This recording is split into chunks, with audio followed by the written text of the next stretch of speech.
Mavzuyimiz aniqmas integralda o'zgaruvchini almashtirish. Ya'ni ba'zi holatlarda aniqmas integrallarni to'g'ridan to'g'ri formulalarga tushirib bo'lmasdan e, boshqa amallar yordamida osongina formulalarga keltirish mumkin.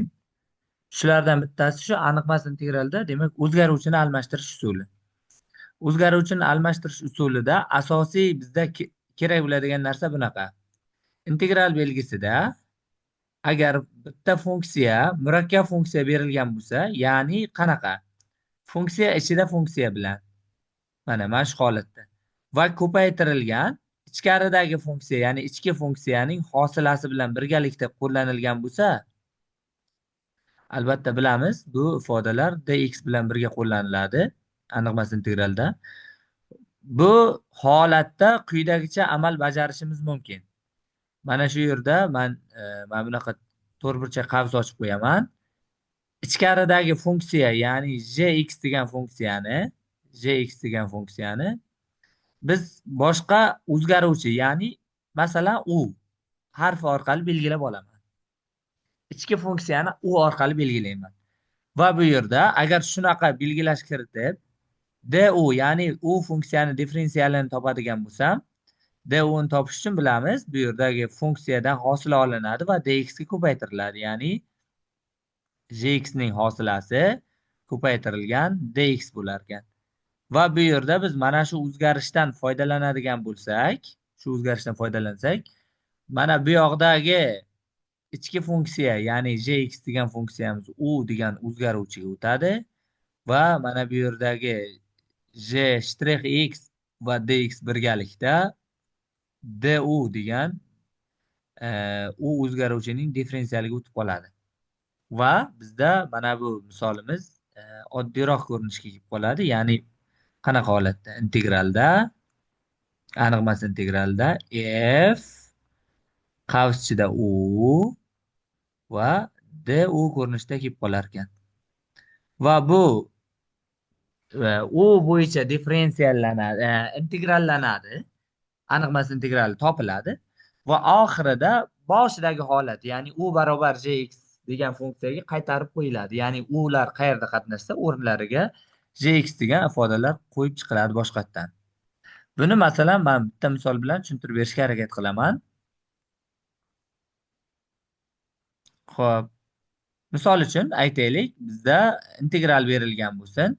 Integral bunaqa holatda. Masalan 2x ning kubi plus 5x ning darajasida masalan 6 ko'paytirilgan ikkinchi qavsda esa masalan 6x kvadrat xo'p plus 5 dx bilan 5 dx. Mana shu aniqmas integralini toping degan. Xo'p, bunda nima amal bajarish mumkin? Qarasak, mana bu darajasi 6. 6-darajani ochib chiqish qiyin amal. Va undan keyin uni yana ikkinchi qavsga ko'paytirib olishimiz kerak. Chunki agar ko'paytma holatda berilsa, funksiyalardan alohida integrallash mumkin emas. Shuning uchun bittalab ko'paytirib chiqadigan bo'lsak, bizda darajali funksiya hosil bo'ladi, faqat u anchagina vaqt oladi va 6-darajani ochib chiqish anchagina qiyin. Bu holatda biz tekshirib ko'radigan bo'lsak, mana birinchi qavsning ichidagi funksiya, ya'ni mana bu ichkaridagi funksiya ning hosilasi bu yoqdagi funksiyaga teng. Chunki 2x ning kubidan hosil olsak 3 oldiga tushib 6x kvadrat plus 5x dan hosila esa 5 ga teng. Shuning uchun biz bu yerda shu ichki funksiya, ya'ni 2x ning kubi plus 5x degan funksiyani qandaydir o'zgaruvchi u orqali belgilaymiz. Masalan, mana shuni u deb belgilayman. Va albatta bu yerda du ni topaman.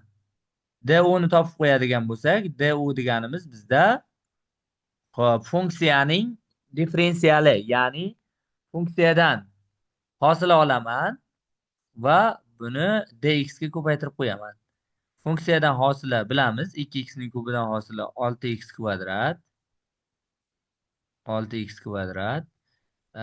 plus 5x dan hosila esa faqat 5 ni o'ziga teng.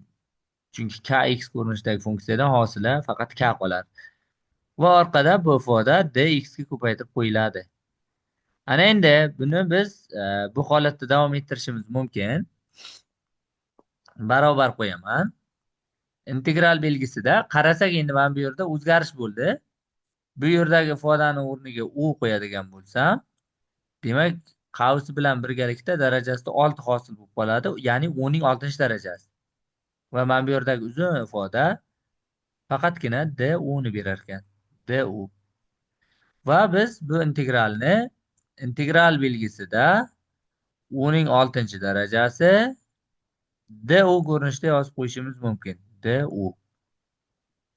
Va buni soddalashtirib aniqmas integralini topsa bo'ladi. Aniqmas integralini darajali funksiyani aniqmas integralini topish uchun, demak, o'zgaruvchi darajasiga 1 qo'shiladi va o'sha hosil bo'lgan yangi darajaga bo'linadi, ya'ni 6 plus 1 ga bo'linadi.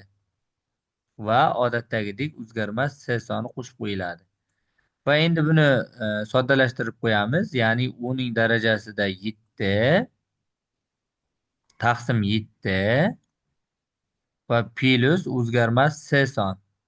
Va boya aytganimdek, misol oxirida u sifatida qaysi funksiya belgilangan bo'lsa, oxirida u ning o'rniga o'sha funksiya olib kelib qo'yiladi. Ya'ni 2x ning kubi